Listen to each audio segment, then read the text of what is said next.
Heading डालते हैं reproduction in algae. चलिए देखेंगे ध्यान से, किसी भी एल्गी के अंदर जो रिप्रोडक्शन होते हैं दो तरीके के होते हैं, एक तो एसेक्सुअल होते हैं और एक होते हैं हमारे पास सेक्सुअल। ठीक है, कितने तरीके के रिप्रोडक्शन पाए जाते हैं? सेक्सुअल एंड एसेक्सुअल, इतने तरीके के रिप्रोडक्शन पाए जा रहे हैं। अगर हम एसेक्सुअल रिप्रोडक्शन की बात करें, हम किसकी बात कर रहे हैं? अगर एसेक्सुअल रिप्रोडक्शन की बात कर रहे हैं, ध्यान से समझिएगा, अगर हम असेक्सुअल रिप्रोडक्शन की बात कर रहे हैं तो असेक्सुअल रिप्रोडक्शन में सबसे नंबर 1 पे आते हैं हमारे पास फ्रेगमेंटेशन। सबसे नंबर 1 पे क्या आते हैं? फ्रेगमेंटेशन। क्लियर? फ्रेगमेंटेशन क्या है हमारे पास? यहाँ पे कोई एक एल्गी है, मान चलते ये कोई एक एल्गी है, ठीक है। ये एल्गी क्या करते हैं, पहले छोटे छोटे फ्रेगमेंट्स में टूटेंगे, ये छोटे छोटे फ्रेगमेंट्स में टूटेंगे। ये एक थैलस है, उसकी स्ट्रक्चर कैसा है बताइए? थैलस है। ये फ्रेगमेंटेशन के दौरान हमारे पास ये फ्रेगमेंटेशन से एक न्यू थैलस बनाते हैं। क्या बनाते हैं बताइए? एक नए थैलस का निर्माण होता है। यानी जब भी कोई भी एल्गी फ्रेगमेंट्स में टूट करके एक नया थैलस बनाता है स्ट्रक्चर, तो उसे हम क्या कहते हैं? ये आगे चल करके न्यू थैलस जर्मिनेट जब करेगा तो एक क्या बनाएगा? ये एक न्यू एल्गी बनाता है। क्या बनाता है? एक नई एल्गी का निर्माण करता है। ये है फ्रेगमेंटेशन। ठीक है, अगर दूसरे नंबर पे अगर हम ध्यान से देखेंगे तो दूसरे नंबर पे एसेक्सुअल रिप्रोडक्शन में आते हैं स्पोर फॉर्मेशन। दूसरे नंबर पे कौन आता है? Spore formation. अगर हम स्पोर फॉर्मेशन की बात करते हैं तो कोई एक एल्गी हमने लिया, यहाँ पे मान चलते कोई एक एल्गी लिया हमने। क्लियर? इस एल्गी के अंदर क्या बनने लगते हैं? एक यूनिसेल्युलर स्ट्रक्चर का निर्माण होता है जिसको हम कहते हैं स्पोर। ये कुछ इस तरीके के स्पोर भी बनते हैं और कई बार ऐसा भी होता है मोटाइल और नॉन मोटाइल दोनों तरीके के स्पोर्स बनते हैं। क्लियर? तो हमने ये कहा कि यहाँ पर स्पोर्स दो तरीके के बने। एक कैसे स्पोर्स बने बताइए? ये जो बन रहे हैं इसको हमने क्या नाम दिया? स्पोर बोला। ठीक है, स्पोर हमारे पास दो तरीके के, एक हमारे पास कैसे, जिनके अंदर फ्लैजेला पाए जा रहे हैं। हमने क्या कहा? इफ स्पोर हैज क्या पाया गया बताइए? फ्लैजेला। अगर स्पोर, आपको कल की बात याद दिलाते, flagella is a characteristic feature of unicelled, ठीक है, सिंगल सेल्ड का। अगर इनके पास क्या पाया जा रहा है? अगर ये एल्गी है, ठीक है, तो क्या ये फ्लैजेला पाया जाएगा? नहीं। उनके किसके अंदर पाया जा रहा है बताइए? वही एल्गी के अंदर पाया जाएगा फ्लैजेला जो यूनिसेल्युलर हो, ठीक है, या सिंगल सेल हो। अब बताइए फ्लैजेला अगर पाया जा रहा है तो किस में मदद करेंगे? मूवमेंट में। ऐसे स्पोर्स क्या होंगे? मोटाइल स्पोर होंगे। ऐसे स्पोर क्या होंगे बताइए? मोटाइल स्पोर में आएंगे कि नहीं? क्लियर? और जितने भी मोटाइल स्पोर होते हैं उनको हम जू स्पोर बोलते हैं। मोटाइल स्पोर को हम क्या नाम देते हैं? जू स्पोर बोलेंगे। ठीक है, और अगर हमने ये कहा कि इफ स्पोर विदाउट फ्लैजेला है, कैसा है बताइए? स्पोर कैसा है बताइए? विदाउट फ्लैजेला है। अगर विदाउट फ्लैजेला है तो कैसा स्पोर होगा? नॉन मोटाइल होगा। और नॉन मोटाइल स्पोर का नाम हम रखते हैं ए प्लेनो स्पोर। क्या बोलते हैं इनको हम? ए प्लेनो स्पोर। क्लियर? स्पोर हमारा कैसा है? यूनिसेल्ड है। कैसा है? यूनिसेल्ड। इधर देखिएगा, ये एक एल्गी है, यह एक एल्गी है और ये फिलामेंटस एल्गी है। कैसी एल्गी है बताइए? फिलामेंटस एल्गी है। क्लियर? जब ये आगे चल करके जब भी इनको रिप्रोडक्शन करने का मन करेगा तो ये क्या करते हैं? स्पोर्स बनाएंगे। क्या बनाएंगे? ये क्या बनाते हैं? स्पोर फॉर्मेशन करते हैं।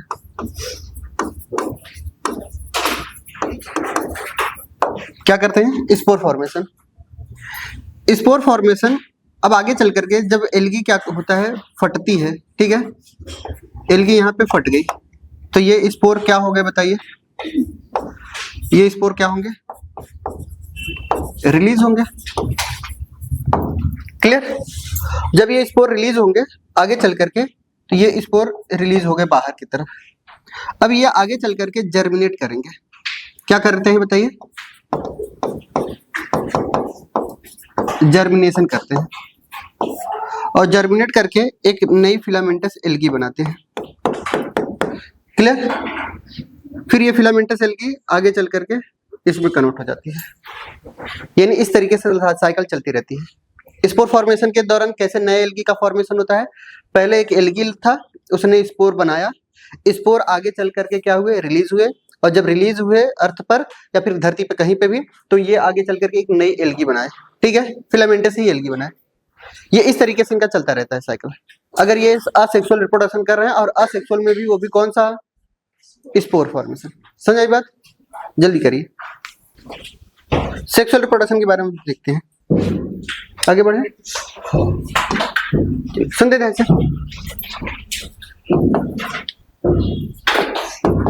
नेक्स्ट पॉइंट हमारे पास क्या है? Sexual reproduction. सेक्सुअल रिप्रोडक्शन कैसे होगा बताइए? By gamete formation, comma fertilisation and zygote formation. ये तीन चीजें होंगी कि नहीं होंगे सेक्सुअल रिप्रोडक्शन में? सेक्सुअल रिप्रोडक्शन में अगर गैमेट फॉर्मेशन के दौरान, ध्यान समझिए, गैमेट फॉर्मेशन के दौरान अगर सेम टाइप के गैमेट बनते हैं, मॉर्फोलॉजी जिसका स्ट्रक्चर सेम हो, ठीक है, तो उनको हम बोलते हैं आइसोगैमस। इनको हम क्या नाम देते हैं? आइसोगैमस। क्लियर? यानी हमने ये बताया similar morphology, similar morphological structure. Morphological structure कैसा है बताइए? सिमिलर है। ठीक है, अगर सिमिलर मॉर्फोलॉजिकल स्ट्रक्चर है, जैसे हमने आपको बताया, अगर होंगे तो दोनों के दोनों कैसे होंगे? मोटाइल होंगे। अगर नहीं होंगे तो दोनों के दोनों कैसे होंगे? नॉन मोटाइल होंगे। जैसे हमने यहाँ पे क्या लिया है? कुछ इस तरीके के स्पोर लिए, ठीक है, गैमेट लिए। ये दोनों के दोनों कैसे? मोटाइल गैमेट है, बोथ मोटाइल गैमेट। दोनों के दोनों कैसे गैमेट है बताइए? मोटाइल गैमेट है। क्लियर? अब बात आती है, अगर यहाँ पे कोई ना कोई अगर गैमेट होगा, अगर कोई ना कोई गैमेट होगा, तो दोनों के दोनों कैसे होंगे बताइए? Non motile. मॉर्फोलॉजिकल स्ट्रक्चर आपको सिमिलर दिखाई दे रही है कि नहीं? ठीक है, समझ आ रही बात? जल्दी करिए।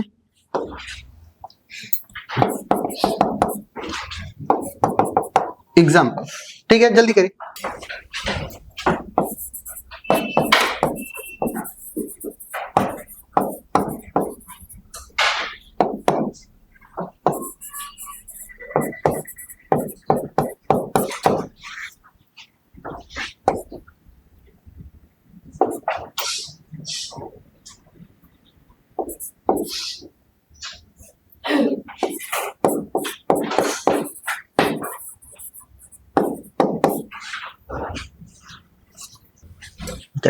दूसरे नंबर पे आते हैं हमारे पास एन आइसोगैमस।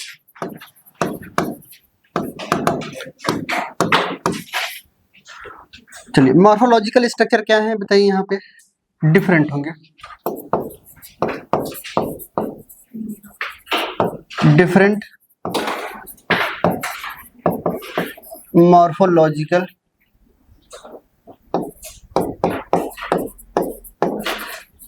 स्ट्रक्चर। जैसे डिफरेंट मॉर्फोलॉजिकल स्ट्रक्चर में कैसे आएंगे? एक हमारे पास कुछ इस तरीके का मेल गैमेट होगा, और एक ये फीमेल गैमेट होगी। क्लियर? क्या डिफरेंट स्ट्रक्चर दिख रहे हैं आपको? बट या तो फिर ऐसा भी हो सकता है कि ये मेल गैमेट हो गए, ये मान चलते फीमेल गैमेट हो गए, और ये मेल गैमेट हो गए। क्या दोनों के स्ट्रक्चर एक जैसे दिख रहे हैं? नहीं ना। क्लियर? यानी ऐसे में क्या है, इनके एग्जाम्पल याद रखने हैं, स्ट्रक्चर डिफरेंट कर रहे हैं। क्लियर? यूडोराइना। अब कहोगे सर जी ये तो एग्जांपल ही नहीं लिखवाया किसी में, ठीक है। यूडोराइना एग्जांपल है ग्रीन एल्गी का, ऐड कर लीजिएगा, ठीक है। ग्रीन एल्गी में यूडोराइना का एग्जांपल है, ये नीट में पूछा गया है।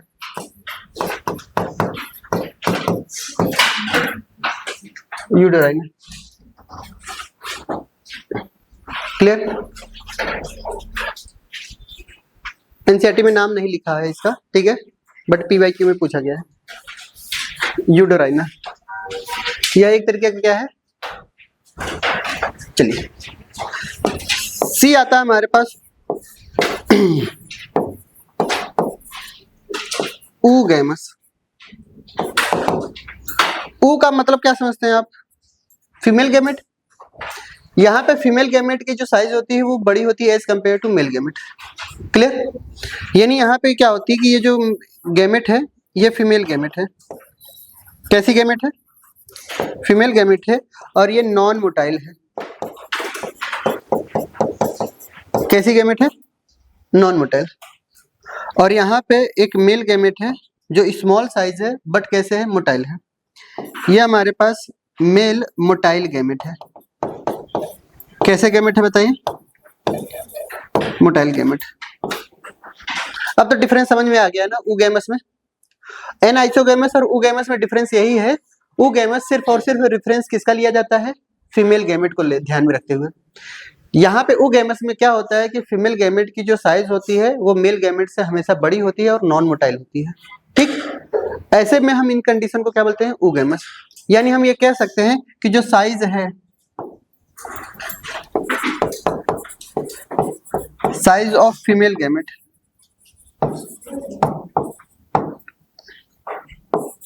Is greater and non motile, clear. Greater size होगी और नॉन मोटाइल होंगे। जो कि मेल गैमेट क्या होते हैं बताइए, स्मॉलर होते हैं और मोटाइल होते हैं। अब ये भी बात याद रखना है कि मेल गैमेट मोटाइल भी हो सकते हैं और नॉन मोटाइल भी हो सकते हैं, क्लियर। यानी एक बात नोट डाल करके याद रख लीजिएगा,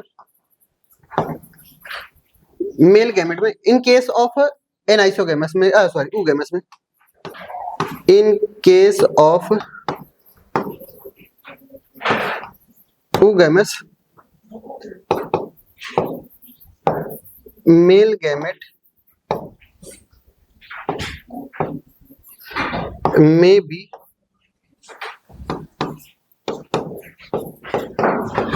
motile, may be non motile. Male gamete motile भी हो सकते हैं और मेल गैमेट नॉन मोटाइल भी हो सकते हैं। मेल गैमेट मोटाइल भी हो सकते हैं और मेल गैमेट नॉन मोटाइल भी हो सकते हैं। मेल गैमेट मोटाइल कौन कौन से होंगे, फ्यूकस, वॉल्वॉक्स। इनके जो मेल गैमेट होते हैं वो कैसे होते हैं, मोटाइल होते हैं। और जितने भी रेड एल्गी के होते हैं लोग, ऑल रेड एल्गी, सब के सब कैसे होते हैं, male gamete non motile, clear. यानी ए प्लेनोस्पोर्स किसमें नजर आएंगे आपको, नेक्स्ट देखते हैं। अब हमने ये कहा कि हमारे पास रिप्रोडक्शन हो गए हैं। अब बात आती है इकोनॉमिक इंपोर्टेंस, सबसे लास्ट पॉइंट है ना।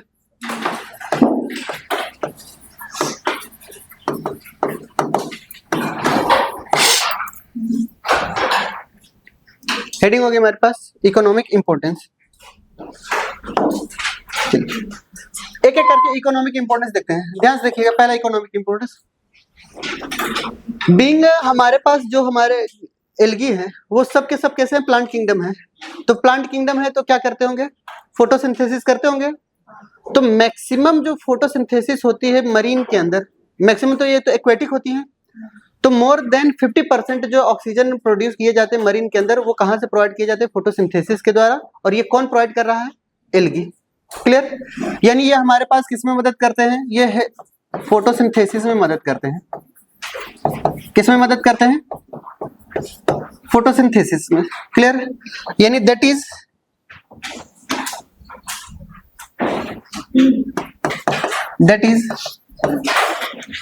More than more than 50% CO2 fixation in aquatic के ब्रैकेट में क्या लिख लेंगे, मरीन, बाई कौन करता है बताइए, एल्गी करते हैं। समझ बात। दूसरा पॉइंट हमारे पास आता है, दूसरा इकोनॉमिक इंपोर्टेंस। अगर फोटोसिंथेसिस है तो फोटोसिंथेसिस के दौरान क्या बाय प्रोडक्ट क्या निकलता है हमारा, ऑक्सीजन। तो ऑक्सीजन हमारे पास जो रिलीज होते हैं एक्वेटिक में, तो एक्वेटिक रीजन में जितने भी ऑर्गेनिज्म पाए जा रहे हैं वो जिंदा क्यों है, क्योंकि वहां पे एल्गी ही मैक्सिमम ऑक्सीजन प्रोवाइड कर रही है। क्लियर। तो यानी हमारे पास क्या होता है कि ऑक्सीजन प्रोड्यूस्ड होती है, यहाँ पे क्या होती है, oxygen produced marine by photosynthesis. तीसरा इकोनॉमिक इंपोर्टेंस, इधर देखिएगा, जब भी आप फूड चेन पढ़ते हैं, फूड चेन में सबसे पहले जरूरत पड़ती है हमें किसकी, प्रोड्यूसर की, जो प्रोड्यूस करता हो। और प्रोड्यूसर कौन बनेगा, जो फोटोसिंथेसिस करता हो। तो यानी जो हमारे पास प्राइमरी प्रोड्यूसर होते हैं कितने भी तरीके के, ठीक है, तो ये क्या करते हैं, ये चीफ प्रोड्यूसर होते हैं। कैसे होते हैं, chief producer in food chain, ठीक है। ये फूड चेन में क्या करते हैं, किसका काम करते हैं, चीफ प्रोड्यूसर का काम करते हैं। क्लियर। नेक्स्ट पॉइंट लिखेंगे, फोर्थ है ना, सुनते हैं फोर्थ में क्या लिखेंगे। कई सारी एल्गी ऐसी होती हैं जो खाने वाली होती हैं, ठीक है।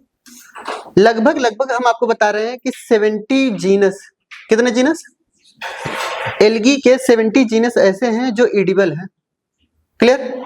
तो हमने ये कहा कि 70 जीनस ऑफ एल्गी आर, कैसे बताइए, एडिबल। उनमें से दो का एग्जांपल आपके एनसीईआरटी ने दिया है। दो का एग्जांपल कौन कौन से, एक है लेमिनेरिया और दूसरा आपके दिया गया है सारगासम। लेमिनेरिया और सारगासम ये दो एल्गी ऐसे हैं जो एडिबल हैं, ठीक है। चलिए आगे बढ़े, ध्यान से समझिए। कुछ एल्गी ऐसी हैं, some algae produces chemical which help in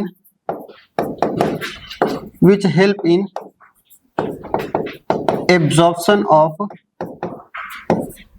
water, जो किस में मदद करते हैं, वाटर को एब्जॉर्ब करने में मदद करते हैं, ठीक है। और उसको हम केमिकल का क्या नाम देते हैं, कॉल्ड एज हाइड्रोकोलॉइड। उसका क्या नाम है, हाइड्रोकोलॉइड, ठीक है। ये वाटर होल्डिंग कैपेसिटी इनके अंदर होती है, ये वाटर होल्ड करने की कैपेसिटी रखते हैं, ठीक है। यानी हम ये कह सकते हैं एबिलिटी टू होल्ड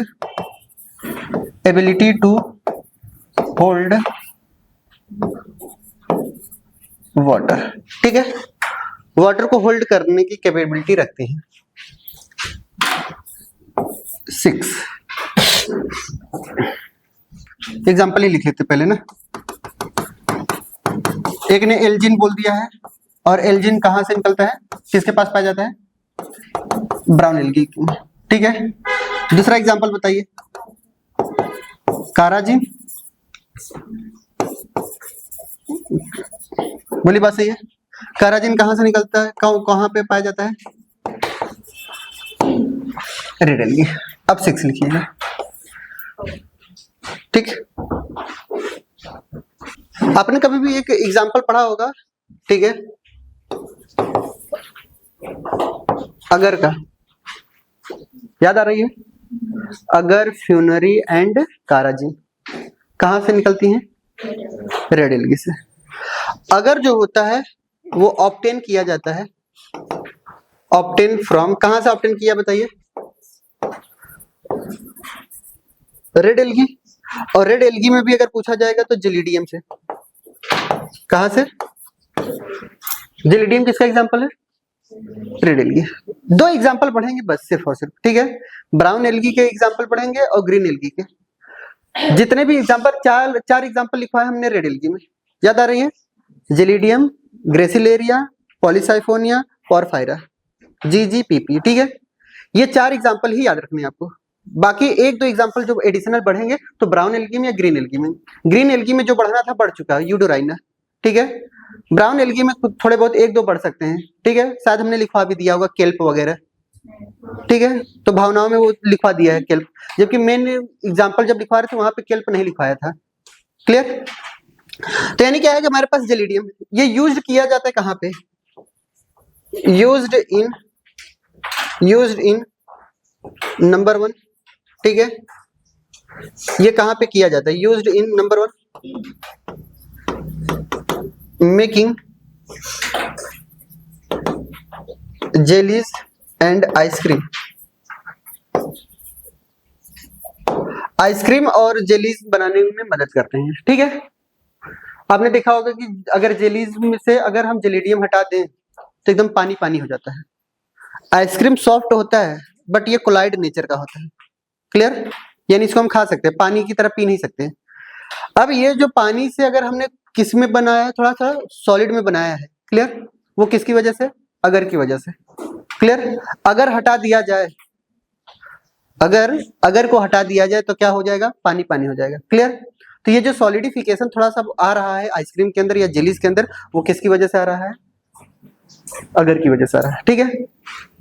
दूसरा पॉइंट आता है, ये कहां पे यूज की जाती है? कल्चरिंग प्लेट ऑफ माइक्रोब्स को ग्रो कराने के लिए ये यूज किया जाता है, ठीक। एक लास्ट में लिखना चाहेंगे तो लिख लीजिएगा, ठीक है। एक एग्जांपल है स्पाइरुलिना, नाम सुना है? साइनोबैक्टीरिया ब्लू ग्रीन एल्गी है, ठीक है। जब हमारे पास एल्गी बन रही थी इवोल्यूशन के दौरान, तो साइनोबैक्टीरिया कन्वर्ट हुई थी सबसे पहले एल्गी में। यानी बैक्टीरिया के बाद अगर हमारे साइनोबैक्टीरिया के बाद पहला ऑर्गेनिज्म था तो वो एल्गी था। क्लियर? तो यानी हमारे पास स्पाइरुलिना क्या होता है कि ये रिच सोर्स होती है, किसकी बताइए? रिच सोर्स ऑफ प्रोटीन, ठीक है। दूसरा पॉइंट ये क्या करती है? ये ऑक्सीजन प्रोड्यूस्ड करती है। क्या प्रोड्यूस करती है बताइए?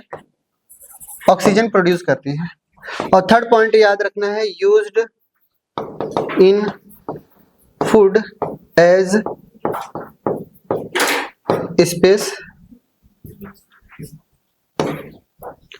फूड बाय स्पेस ट्रेवलर्स, ठीक है। जो स्पेस में ट्रेवलिंग करने जाते हैं वो इसी को लेकर के जाते हैं।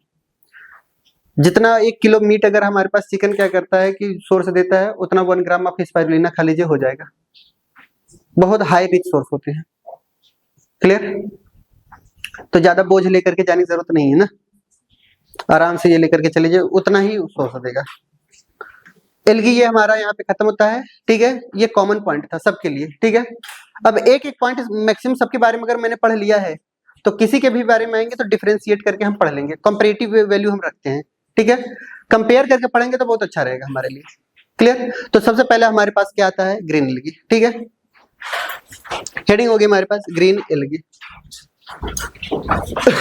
एनसीईआरटी निकाल लीजिए सब लोग, एनसीईआरटी से ही लिखवाएंगे। क्लियर?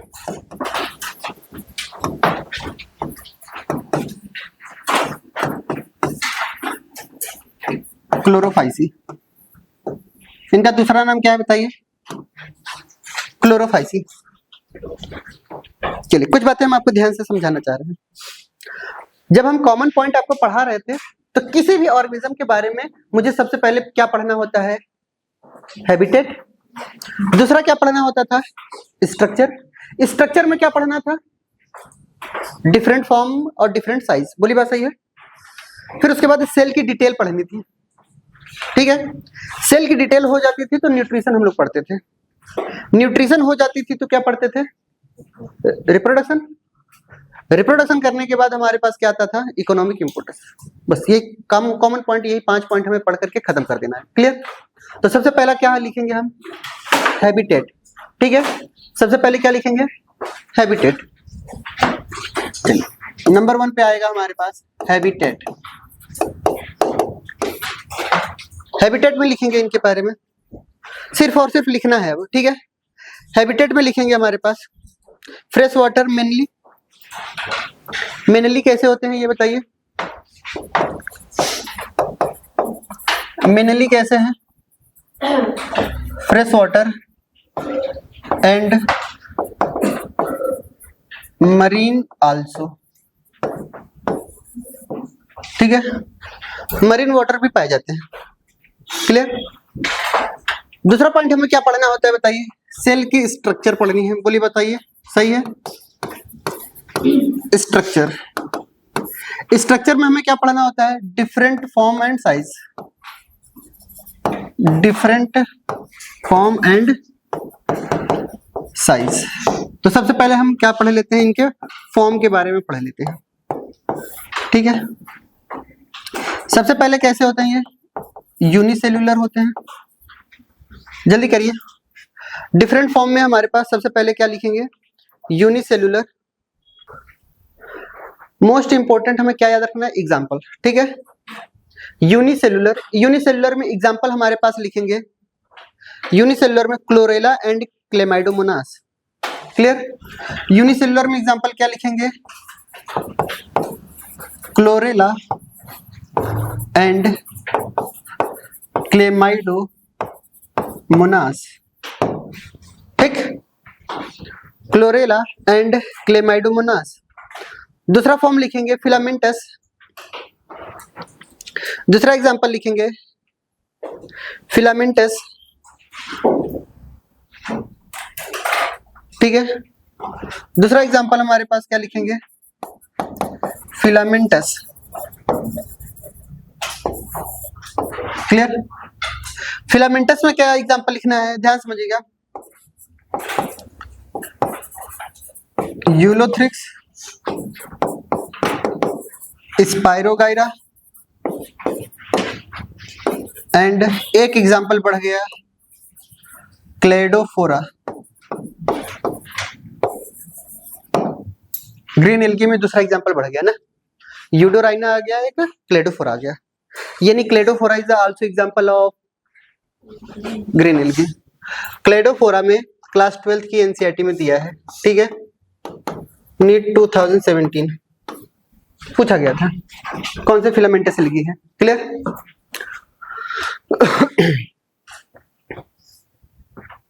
1-2% जो बढ़ रहा है उसी को लिखवा रहे हैं। क्लियर? और बढ़ेगा एग्जांपल में।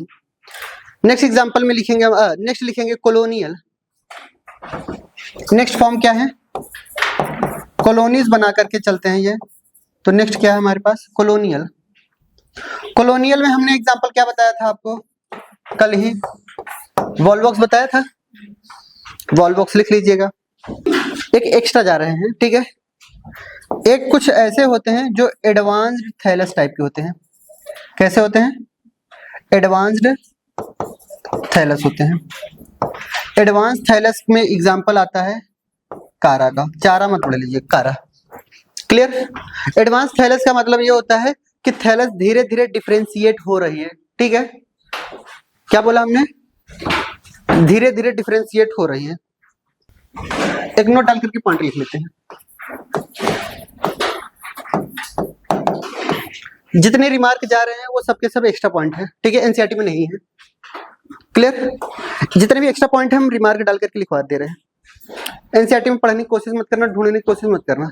लिखेगा Chara is differ from, Chara is differ from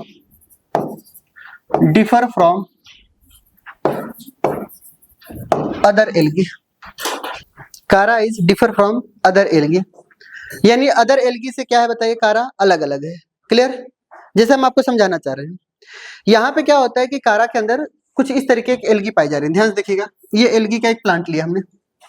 ठीक है, जबकि मैक्सिमम एल्गी कैसी होती है बताइए, जमीन पे सुपरफिशियली होती है।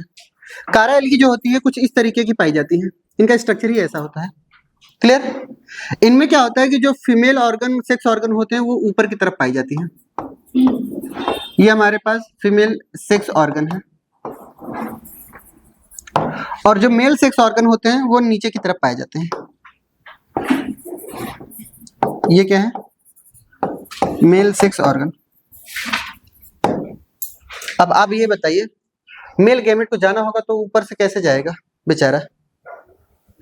कुदरत ये चाहती है हमेशा कि मेल गैमेट हमेशा ऊपर रहे, ताकि मेल गैमेट जब भी डिफरेंस क्या कर सकते हैं, डिस्पर्सल हो इनका एंथर का, ठीक है, तो ये ऊपर से ग्रेविटी से नीचे ही आएंगे ना। अब ये बेचारे अगर उड़ना चाहेंगे, अगर गिरेंगे तो कहाँ जाएंगे? नीचे की तरफ तो ही जाएंगे। फीमेल गैमेट इंतजार कर रही है ऊपर। बाकी सब में क्या होता है, मेल सेक्स ऑर्गन ऊपर पाए जाते हैं, फीमेल नीचे, इनमें अलग होती है। ठीक है, जल्दी करिए। इनको हम न्यूक्यूल बोलते हैं। क्या बोलते हैं? इनको हम क्या बोलते हैं? न्यूक्यूल। इनको हम बोलते हैं ग्लोब्यूल।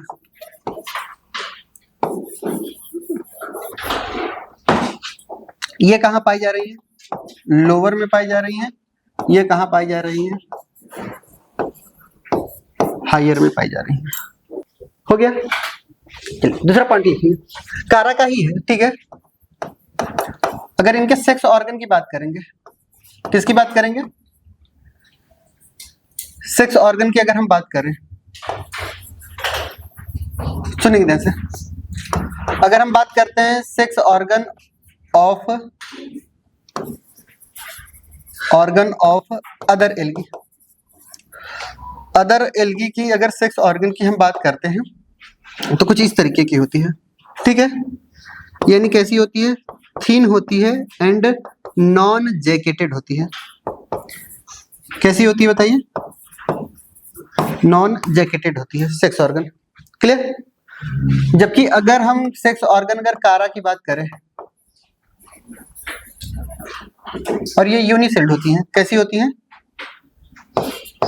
सेक्स ऑर्गन सबकी कैसी होती हैं? यूनिसेल्ड होती हैं, ठीक है। अगर हम सेक्स ऑर्गन ऑफ कारा की बात करें तो कारा की जो सेक्स ऑर्गन होती है कुछ इस तरीके की होती है। यहाँ पर कई सारे मल्टी सेल्ड होती हैं। कैसी होती हैं ये बताइए? मल्टी सेल्ड होती हैं, और ये जैकेटेड होती हैं। क्लियर? ये कैसी होती हैं? मल्टी सेल्ड होती हैं और थिक होती हैं एंड जैकेटेड होती हैं। क्लियर? ये थोड़ा बहुत एक्स्ट्रा पॉइंट जो बढ़ रहा है वो बढ़ रहा है। क्लियर? चलिए देखेंगे ध्यान से दूसरा पॉइंट। एक चीज और भी मार्क करके लिख रहा हूं मैं। क्लियर? चलो तुम्हें समुद्र की सैर कराते हैं, ठीक है। देखिए ये पूरा का पूरा समुद्र है। टाइटैनिक जहाज में बैठे हुए तुम लोग। क्लियर? ये मान चलते ये हमारा समुद्र। समुद्र में अगर हम किसी भी एल्गी मरीन होते ही है, ठीक है, सारे एल्गी, तो अक्सर हम ये देखते हैं कि समुद्र के सुपरफिशियली रीजन में, सबसे ऊपर रीजन पे, ठीक है, इनके 4 रीजन में हम डिवाइड कर रहे हैं। अगर हम सुपरफिशियल की बात करते हैं, कैसी बात कर रहे हैं? सुपरफिशियली पाई जा रही है जो, तो सुपरफिशियली सभी प्रकार की एल्गी पाई जाती हैं। हमने क्या बोला? समुद्र के तल पे जितने भी सरफेस पे हैं तो सभी प्रकार की एल्गी दिखने को मिलेंगी। कौन कौन सी एल्गी देखने को मिलेगी? क्लोरोफाइसी भी देखने को मिलेगी, हमें फियोफाइसी भी देखने को मिलेगी, फिर रोडोफाइसी भी देखने को मिलेगी। But as compare to Chlorophyceae ज्यादा मिलेंगी, एज कंपेयर टू फियोफाइसी से रोडोफाइसी बहुत ही कम। पहली बार क्वेश्चन में ये पूछा गया था, नीट में ही पूछा गया था, ठीक है। नीट में ये पूछा गया था कि अगर किसी भी समुद्र के सरफेस पे अगर देखा जाएगा तो कौन सी एल्गी सबसे ज्यादा नजर आती है? तो कौन सी नजर आती है? क्लोरोफाइसी, यानी ग्रीन एल्गी ज्यादा नजर आएंगी। क्लियर? पूछा गया था एक बार और कि हमारे पास रेड कलर जो रेड सी होती है, ठीक है, वो क्यों होती है? क्लियर? तो अगर हम डीप रीजन में जाएंगे, किस रीजन में? डीप रीजन में जाते हैं तो वहां पे रेड एल्गी ज्यादा देखने को मिलेंगे। यानी यहाँ पे हम थोड़ा सा डीप रीजन में गए। कहाँ पे गए बताइए? डीप रीजन में गए, और डीप रीजन में हमने ये देखने को मिला, यहाँ पे रेड एल्गी ज्यादा देखने को मिली मुझे। क्या देखने को मिली मुझे? रेड एल्गी ज्यादा देखने को मिली। अब इतना बात तो अंदाजा लगा ही सके होगे तुम लोग, मिडिल में क्या होगा? मिडिल रीजन में क्या देखने को मिलेगा बताइए? बताइए। ब्राउन एल्गी देखने को मिलेगी, यानी फियोफाइसी। बोली बात सही है? ट्विस्ट कब आया? जब एनसीईआरटी ने नीट ने उसी साल एक क्वेश्चन और दिया तुम लोगों को। क्या दिया ऐसा क्वेश्चन भाई? कहा कि थोड़ा और डीप जाइए। क्या कहा? थोड़ा और डीप जाइए, यानी एकदम और डीप रीजन में गए। रेड एल्गी के नीचे मुझे आर्की बैक्टीरिया नजर आने लगे। चलिए बताइए, समुद्र के सबसे नीचे तल पे क्या पाया जाएगा? Archie bacteria. समझ आई बात? अगर रेफरेंस किया जा रहा है कि कौन सी एल्गी सबसे डीप रीजन में पाई जाती है समुद्र में, तो क्या बताएंगे? Red algae. तब आर्की बैक्टीरिया नहीं बोलेंगे। जब बात एल्गी की हो रही हो तो बैक्टीरिया बीच में घुसाना नहीं है। क्लियर? तो ये बात याद रखना है कि यही सब पॉइंट आपको याद रखना है धीरे धीरे। क्लियर? जल्दी करिए। सीसी का मतलब अब कारा मत पढ़ लेना ना। ये क्या है? हमारा ग्रीन एल्गी है। क्या है? Green algae. ग्रीन एल्गी को किससे रिप्रेजेंट करते हैं हमारे पास? क्लोरोफाइसी। समुद्र में सुपरफिशियली सभी पाई जाती हैं। कई बार लोग गलत ये भी कहते हैं कि क्लोरोफाइसी ज्यादा पाई जाती है। ठीक है, पाए तो सभी जा रही हैं। क्लियर? ज्यादा अमाउंट में क्या पाया जा रहा है? क्लोरोफाइसी। क्लियर? आगे की तरफ बढ़े। चलिए नेक्स्ट क्या पढ़ा रहे थे? सेल का स्ट्रक्चर हो गया था, फॉर्म हो गया था। ठीक है, अब दूसरा पॉइंट आता है हमारे पास कि इनके पास कुछ अलग सेल डिटेल की बात कर लेते हैं। ठीक है, किसकी बात कर लेते हैं? सेल डिटेल्स की बात कर लेते हैं। चलिए सेल डिटेल्स की बताइए। सबसे पहले किसके बारे में हम पढ़ेंगे? Cell wall. सेल वॉल के कितने वॉल? दो, आउटर वॉल और इनर वॉल। ठीक है, आउटर वॉल किसका बना है बताइए? आउटर वॉल किसका बना हुआ है? पेक्टिन का। इनर वॉल किसका बना था बताइए? सेलुलोज का। क्लियर? जल्दी करिए। दूसरा डिटेल किसकी हम पढ़ेंगे बताइए? सेल वॉल का हो गया है तो सेल वॉल से रिलेटेड फ्लैजेला का। फ्लैजेला कैसे पाए जाते थे बताइए? 2 to 8 कैसे? एपिकल कैसे? इक्वल। क्लियर? थर्ड पॉइंट क्या पढ़े थे? उनके अंदर पिगमेंट कौन कौन से हैं? बोली बात सही है? पिगमेंट जरा बताएंगे। Chlorophyll A and chlorophyll c. B था? बी। ठीक है, ये जो दोनों आपको बताई जाती हैं, इसको नाम मिला करके ग्रास ग्रीन बोलते थे। क्या बोलते थे? Grass green. इनके अलावा और कोई पिगमेंट नजर आ रहा था क्या आपको? क्या नजर आ रहा था बताइए? जेंथोफिल्स नजर आ रहे थे। कैरोटिनॉइड पाए जा रहे थे। कैरोटिनॉइड में कौन से कैरोटीन? अल्फा या बीटा? दोनों। ठीक है, यानी हमारे पास यहाँ पे लिख सकते हैं कैरोटिनॉइड भी पाए जाते हैं। ठीक। ये किसका स्टोरेज करते थे?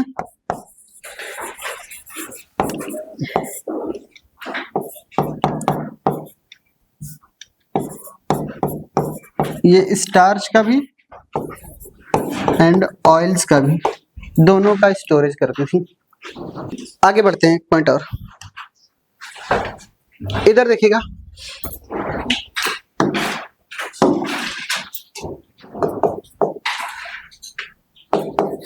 जो पिगमेंट होती हैं किसमें प्रेजेंट होती हैं? पिगमेंट प्रेजेंट इन क्लोरोप्लास्ट, ठीक है। And different type of chloroplast, different type की जगह पे different size of chloroplast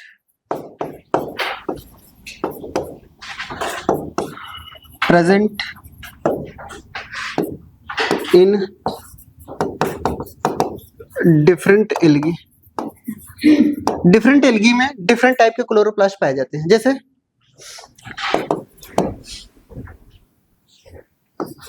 shape and size बोल देना चाहिए था, ठीक है। डिफरेंट शेप एंड साइज, जैसे हमारे पास स्पाइरल शेप्ड भी होते हैं। कैसे शेप्ड होते हैं? स्पाइरल शेप्ड के भी होते हैं, क्लियर। और कौन से? डिस्क शेप्ड के भी होते हैं, डिस्क शेप्ड के भी होते हैं, क्लियर। और प्लेट लाइक स्ट्रक्चर भी होते हैं, स्पाइरल शेप्ड के भी होते हैं, क्लियर। तो स्पाइरल शेप्ड में एग्जांपल लिख लीजिएगा क्लेमाइडोमोनास, ठीक है। सॉरी, स्पाइरल शेप्ड में स्पाइरोगायरा के लिखेंगे। किसको लिखेंगे? स्पाइरोगायरा को लिखेंगे। कप शेप्ड में एग्जांपल लिखेंगे हमारे पास क्लेमाइडोमोनास। बाकी के एग्जांपल नहीं लिखने हमें, ठीक है। प्लेट भी होते हैं, रेटिकुलेट भी होते हैं, ये सब भी है, ठीक है। डिस्क शेप्ड के, प्लेट शेप्ड के एंड रेटिकुलेट के, इनके एग्जांपल नहीं लिखने, क्लियर। दूसरा पॉइंट समझिए, एक हेडिंग होता है पायरेनॉइड, ठीक है। पायरेनॉइड कहाँ पे प्रेजेंट होता है ये याद पूछा जाता है। प्रेजेंट इन क्लोरोप्लास्ट एंड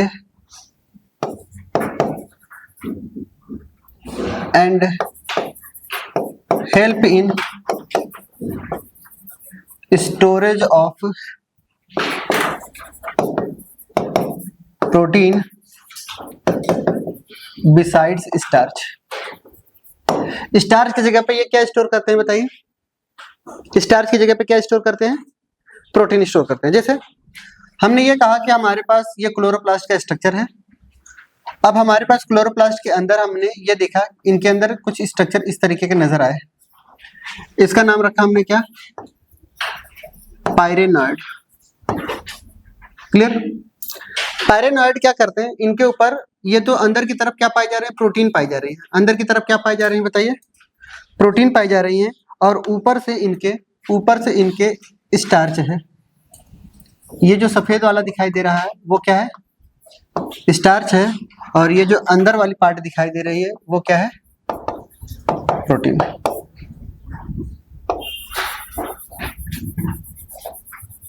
ठीक, आगे बढ़े। पायरेनॉइड क्या होता है कि एडिशनल क्या पाए जाते हैं? सेल ऑर्गेनेल पाए जाते हैं, कह सकते हैं, जो किसका काम करती है? प्रोटीन के स्टोरेज का काम करती है, ठीक है। नेक्स्ट है हमारे पास आता है, क्या क्या पढ़ लिया हमने? हैबिटेट पढ़ लिए, सेल के स्ट्रक्चर पढ़ लिए, सेल की डिटेल पढ़ लिए। अब बारी आती है किसकी? न्यूट्रिशन की, ठीक है। नेक्स्ट हेडिंग है हमारे पास न्यूट्रिशन। नेक्स्ट हमारे पास क्या है?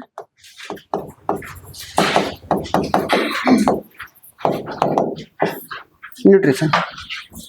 न्यूट्रिशन में ये ऑक्सीजेनिक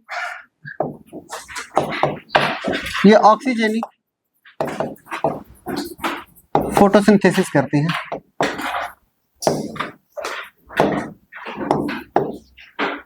ये क्या करती है? ऑक्सीजेनिक फोटोसिंथेसिस करती है। क्या करती है? ऑक्सीजेनिक फोटोसिंथेसिस करती है। चलिए, न्यूट्रिशन के बाद इनके बारी आती है क्या?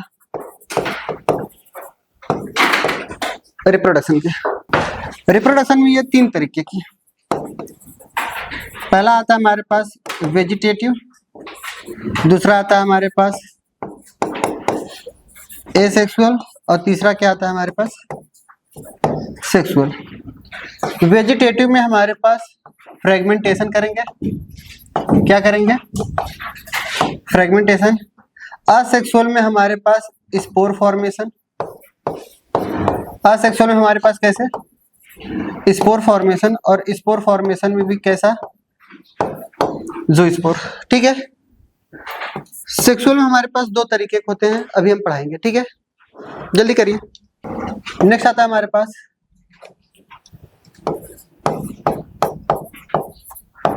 Sexual reproduction.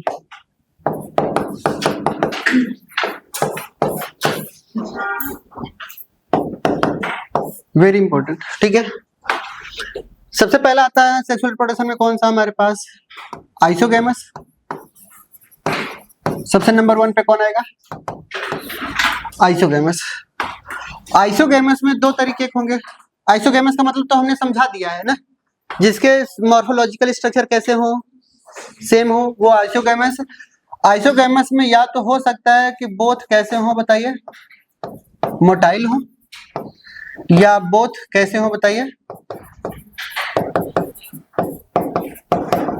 नॉन मोटाइल हो। ठीक है, अगर मोटाइल हैं, अगर ये मोटाइल हैं तो उनके एग्जाम्पल क्या होगा, क्लियर। दोनों के पास फ्लैजेला पाए जा रहे हैं, दोनों के पास फ्लैजेला पाए जा रहे हैं। एग्जाम्पल इनका है क्लेमाइडोमोनास,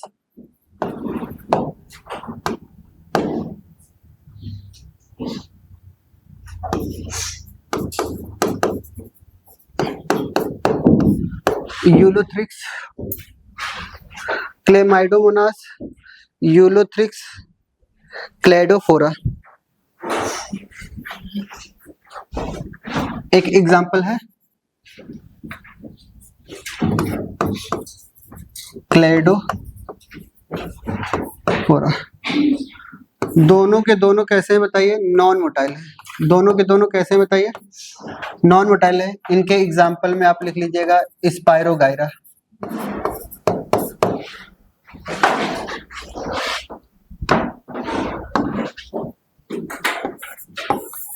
सेकेंड आता है हमारे पास एन आइसोगैमस।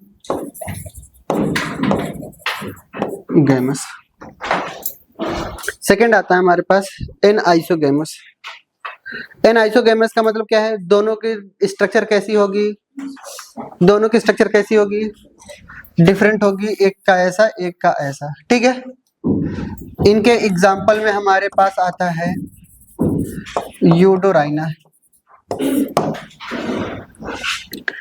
थर्ड आता है हमारे पास ऊगैमस। ऊगैमस में जो फीमेल होगी वो कैसी होगी बताइए, लार्ज होगी एंड नॉन मोटाइल होगी। बोलिए बात सही है। जो मेल गैमेट होगा वो कैसा होगा, स्मॉल होगा एंड मोटाइल होगी। क्लियर। हमें क्या है, हमें तो एग्जाम्पल से मतलब है, एग्जाम्पल में लिख लीजिएगा वॉलबॉक्स। ठीक है, ऊगैमस में एग्जाम्पल क्या लिखेंगे, क्वेश्चन पूछा जाएगा तो यहीं से पूछा जाएगा इस बार। ठीक है, इसलिए 5 स्टार लगा करके लिख लीजिएगा, यहीं से क्वेश्चन उठेगा।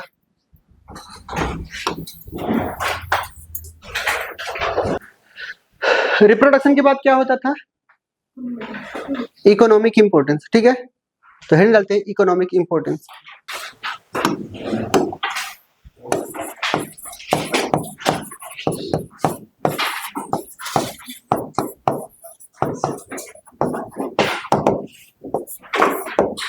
इकोनॉमिक इंपोर्टेंस में सबसे पहला एग्जांपल, सबसे पहला इकोनॉमिक इंपोर्टेंस लिखेंगे पॉल्यूशन इंडिकेटर। ठीक है, पॉल्यूशन इंडिकेटर का मतलब क्या है, ये जितने भी सल्फर डाइऑक्साइड पॉल्यूटेड एरिया में ये ग्रो नहीं करते। ठीक है, तो SO2 पॉल्यूशन में ये मदद करते हैं। किस में मदद करते हैं बताइए, SO2 पॉल्यूशन में ये ग्रो नहीं करते। Does not grow in polluted area. Clear, polluted area में ये ग्रो नहीं करते। दूसरा इंक्रीजेज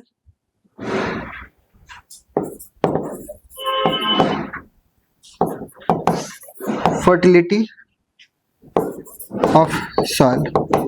सॉइल की फर्टिलिटी को ये क्या कर देते हैं, बढ़ाने का भी काम करते हैं। Help in formation of soil, that is soil withering में मदद करते हैं।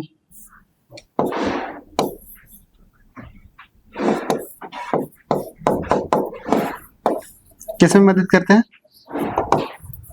सॉइल विदरिंग में मदद करते हैं। नंबर 4, जितने भी लिटमस पेपर बनाए जाते हैं वो लाइकेन से ही बनाए जाते हैं, ठीक है, और लाइकेन में भी ये आएंगे। क्लियर, लिखेंगे हमारे पास पाइनियर स्पीसीज होती हैं। ये कैसी स्पीसीज है, पाइनियर स्पीसीज है।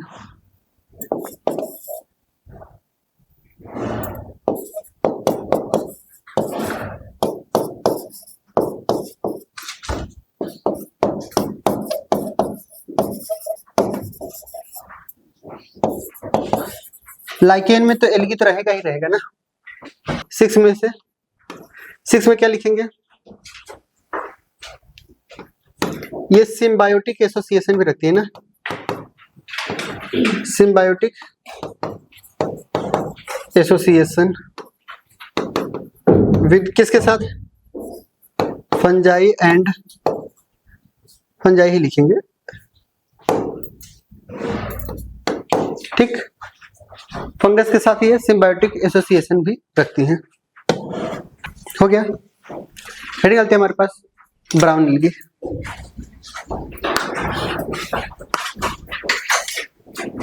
एग्जाम्पल क्या लिखेंगे, ब्राउन एल्गी। ब्राउन एल्गी के ब्रैकेट में लिख लीजिएगा फियोफाइसी। ब्राउन एल्गी के ब्रैकेट में क्या लिखेंगे, फियोफाइसी।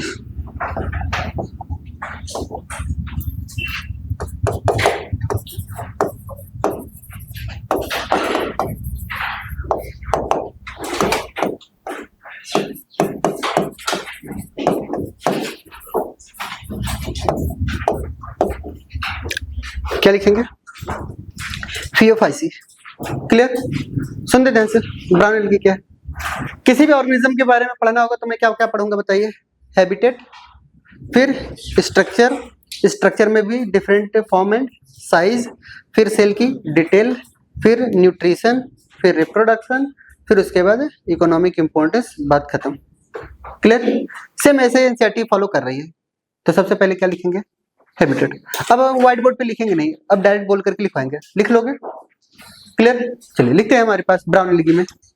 हैबिटेट में लिखेंगे मोस्टली मरीन। दूसरा पॉइंट हमारे पास क्या आता है, सेकंड पॉइंट क्या आता है, स्ट्रक्चर के बारे में। स्ट्रक्चर में ये क्या होती हैं, ये फिलामेंटस स्ट्रक्चर बनाती हैं। कैसी होती हैं, फिलामेंटस होती हैं। फॉर्म की बात करते हैं तो ये कैसी होती हैं, फिलामेंटस होती हैं।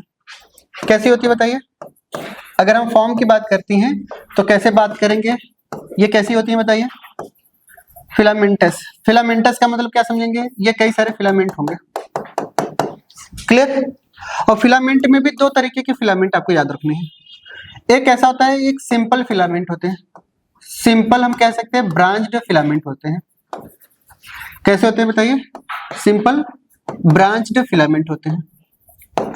जिसे सिंपल ब्रांच्ड का मतलब क्या है कि कुछ इस तरीके के सिंपल होंगे, क्लियर, और इनमें ये ब्रांचिंग होती है।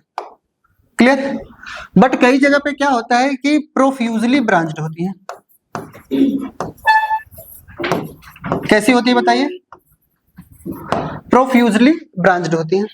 प्रोफ्यूजली ब्रांच का मतलब क्या होती है, ये ब्रांचिंग तो हो रही है, ये ब्रांचिंग तो हो रही है। क्लियर, अब तो समझ में आ ही गया होगा ब्रांचिंग का मतलब क्या है, समझ रहे हैं ये लोग, आपस में उलझे हुए हैं। ठीक है, ये प्रोफ्यूजली ब्रांच्ड है, पता ही नहीं चल रहा है ब्रांचिंग है या नहीं है। ठीक है, एकदम आपस में उलझ गए हैं। तो ये क्या होते हैं, सिंपल ब्रांच्ड होते हैं और एक प्रोफ्यूजली ब्रांच्ड होते हैं। क्लियर? ये तो फॉर्म की हो गई। साइज की बात करते हैं तो कई बार ये क्या होते हैं 100 मीटर की भी होती है ना, 100 मीटर इनकी लेंथ भी होती है, साइज होती है। अब सोचिए 100 मीटर जो साइज हो रही है वो उसमें एग्जांपल किसका बताया था हमने, केल्प का।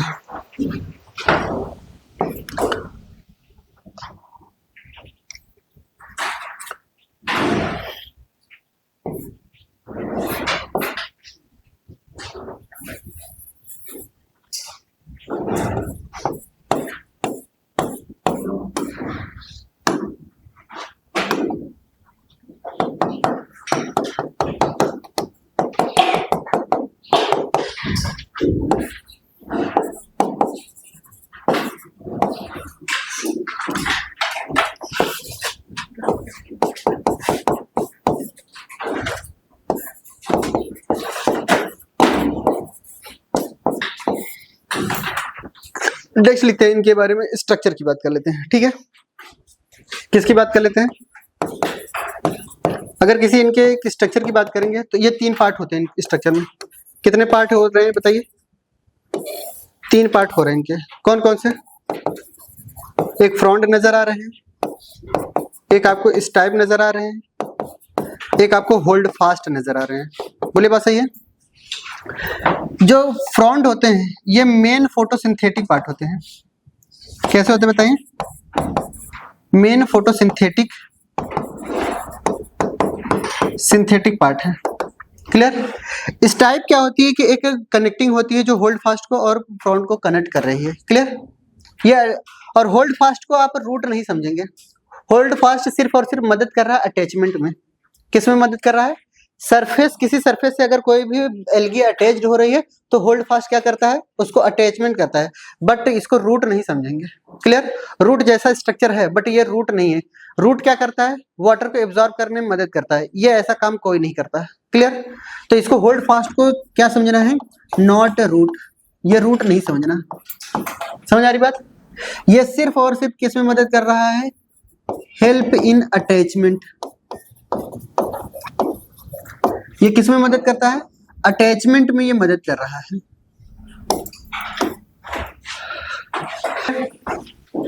चलिए इधर देखिए, नेक्स्ट आता है हमारे पास सेल की डिटेल। सेल की डिटेल में सबसे पहले किसको पढ़ेंगे? सेल वॉल को। सेल वॉल में एक आउटर और एक इनर। आउटर में कौन सी? आउटर में कौन सी? एल्जिन। इनर में कौन सी? सेलुलोज। ठीक है, चलिए दूसरा क्या बताया था? फ्लैजेला। फ्लैजेला इनमें कैसी होती है बताइए? 2 लेटरल फ्लैजेला। बोलिए बात सही है? और ये कैसी होती हैं? अनइक्वल होती हैं। कैसी होती हैं बताइए? अनइक्वल होती हैं। ये नहीं, ये कोई एक ये है, कुछ इस तरीके की होगी तो कुछ इस तरीके की, अनइक्वल फ्लैजेला होंगे। क्लियर? नेक्स्ट पॉइंट क्या था इनके बारे में? पिगमेंट था। पिगमेंट में इनके पास chlorophyll A and chlorophyll C था क्या? ठीक है, क्लोरोफिल ए एंड क्लोरोफिल के साथ साथ फ्यूकोजेंथिन भी था क्या? ठीक है, किसी भी एल्गी का जो कलर होता है ओलिव ग्रीन से अगर किस में कन्वर्ट हो रहा है? ब्राउन में कन्वर्ट हो रहा है ड्यू टू फ्यूकोजेंथिन। ठीक है, फ्यूकोजेंथिन क्या करता है? ओलिव ग्रीन से कन्वर्ट करता है किस में? ब्राउन में। किसकी वजह से? फ्यूकोजेंथिन की वजह से। क्लियर? चलिए इसी वक्त स्टोरेज भी बता दो। स्टोरेज किसका किसका करती है बताइए? लेमिनेरियन, स्टार्च एंड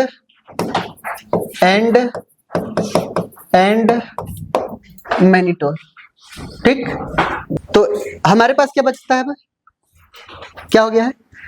स्ट्रक्चर हो गया ना। नेक्स्ट क्या था? न्यूट्रिशन था। चलिए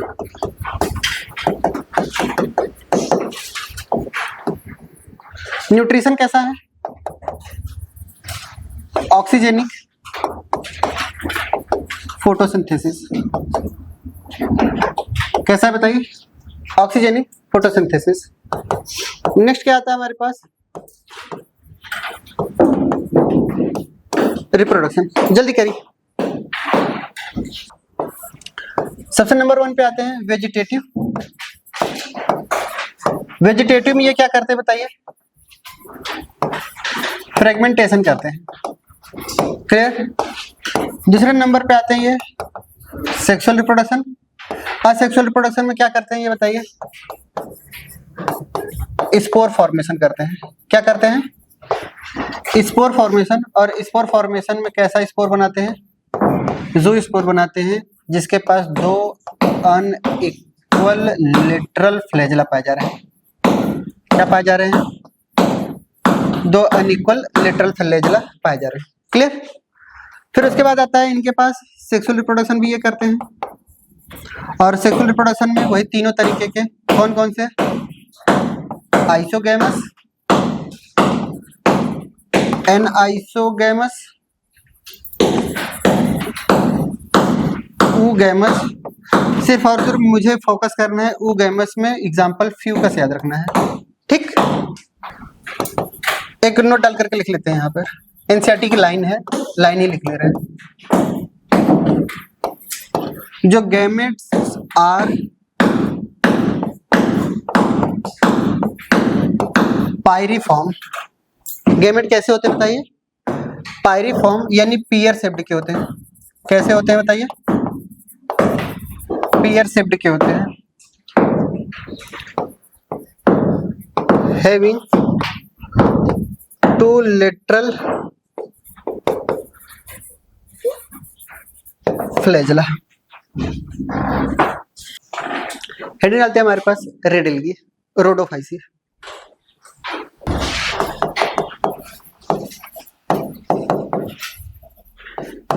रेड एल्गी को क्या बोलते हैं,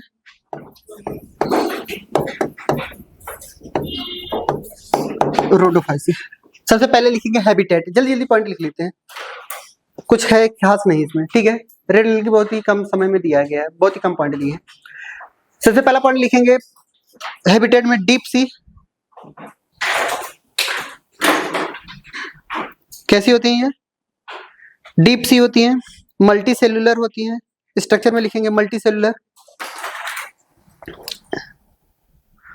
मल्टी सेलुलर होती हैं। क्लियर। फिलामेंटस होती हैं। कैसी होती हैं ये, फिलामेंटस होती हैं। क्लियर। दूसरा पॉइंट लिखेंगे सेल डिटेल। दूसरा पॉइंट लिखेंगे सेल की डिटेल। सेल की डिटेल में सबसे पहला क्या लिखेंगे, सेल वॉल। सेल वॉल में कैसे, आउटर एंड इनर। इनर वाला तो सबको पता है, क्या, आउटर वाला किसका है, आउटर वाले में काराजिन प्लस, एनसीईआरटी ने साफ साफ लिखा है। ठीक है, क्या लिखा है, पॉली सल्फेट एस्टर। दिखा किसी को, एक टेबल बनाई गई है। टेबल में जहां पे सेल वॉल लिखा है सबसे नीचे देखिए क्या लिखा है, cellulose comma pectin and polysulphate ester. दिख रहा है किसी की आंखों में, अरे बोलिए, हाँ। क्लियर, वो नजरअंदाज नहीं करना अपने को। क्लियर। क्या लिखा है, cellulose pectin and polysulphate ester, इसका बना होता है हमारे पास सेल वॉल। क्लियर। नेक्स्ट लिखेंगे हमारे पास फ्लैजेला। फ्लैजेला कैसा फ्लैजेला बताइए, फ्लैजेला ही एब्सेंट है तो कैसा क्या है ना। चलिए, pigment, pigment, pigment, chlorophyll A and chlorophyll, chlorophyll d ना, आर फाइको इरिथ्रिन पाया जाता है क्या, जिसकी वजह से रेड कलर आता है। ठीक है, R5 जो रेड कलर डोमिनेंट है, ठीक है, किसकी वजह से? रेड कलर की पिगमेंट की वजह से, ठीक है। स्टोरेज में लिखेंगे, स्टोरेज में क्या लिखेंगे? Floridean starch. स्टोरेज में क्या लिखना है अपने को?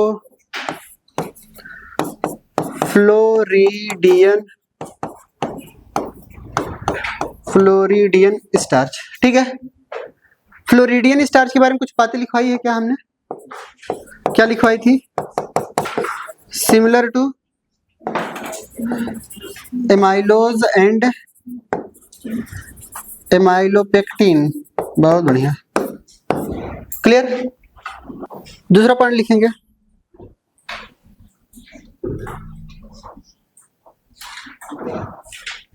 दे अकर इन बोथ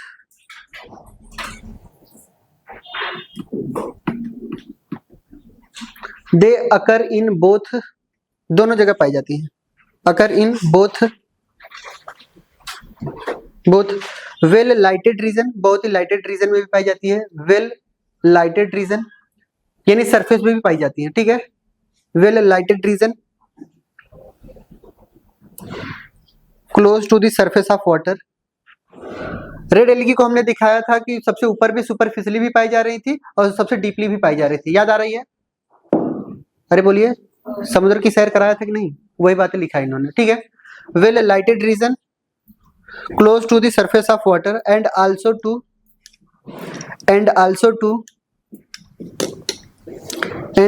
टू ठीक है, great depth in ocean, great depth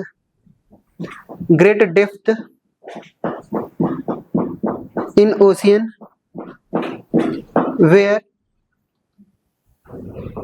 where relatively light penetration, जहां पे लाइट का पेनिट्रेशन बहुत ही कम हो, ठीक है। रिलेटिवली लिटिल लाइट पेनिट्रेशन ऐसे लिखना था, लिटिल लाइट पेनिट्रेशन, जहां पे सही से लाइट भी नहीं पहुंच पा रही है वहां पे भी ये पाई जाती हैं और सुपरफिशियली तो पाई ही जा रही हैं, लाइट के एक्सपोज में भी पाई जा रही है, ठीक है। नेक्स्ट लिखेंगे हमारे पास मल्टीसेलुलर लिखवा दिया है, लिखेंगे some red algae have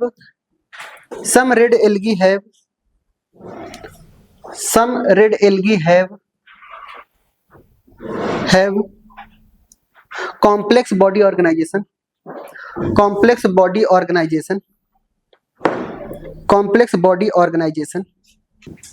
reproduction आते हैं, ठीक है। रिप्रोडक्शन में लिखेंगे सबसे पहले वेजिटेटिव में कैसे? फ्रेगमेंटेशन। रिप्रोडक्शन में सबसे पहला क्या लिखेंगे?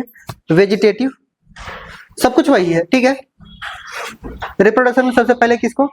वेजिटेटिव, और वेजिटेटिव के ब्रैकेट में क्या लिख लेंगे या फिर क्या कहते हैं लाइन खींच करके? फ्रेगमेंटेशन, ठीक है। वेजिटेटिव में कैसे? फ्रेगमेंटेशन। असेक्सुअल में लिखेंगे, असेक्सुअल रिप्रोडक्शन में लिखेंगे नॉन मोटाइल स्पोर। असेक्सुअल में लिखेंगे नॉन मोटाइल स्पोर। नेक्स्ट लिखेंगे हमारे पास सेक्सुअल में non motile gamete,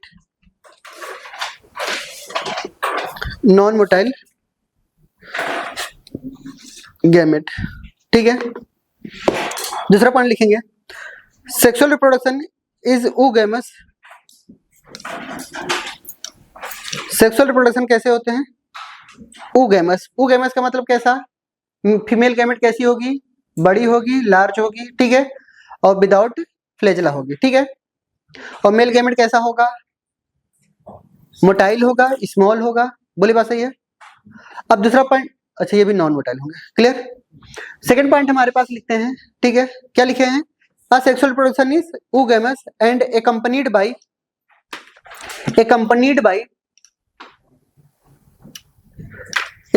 by underline करके लिखेंगे, ठीक है, पोस्ट फर्टिलाइजेशन ऐसे लिखेंगे, post fertilisation development, complex post fertilisation development, ये अंडरलाइन करके लिखना है, ठीक है। इससे क्वेश्चन उठा है post complex post fertilisation event में हमारे पास कैसे होते हैं, ठीक है। क्यों, अब धीरे धीरे हम ब्रायोफाइट की तरफ बढ़ रहे हैं, ठीक है। एग्जाम्पल तो पता है सबको, अरे रेड एल्गी की example gracilaria, gelidium, porphyra, Polysiphonia, ये कॉमन मेंबर है किसके, रेड एल्गी के।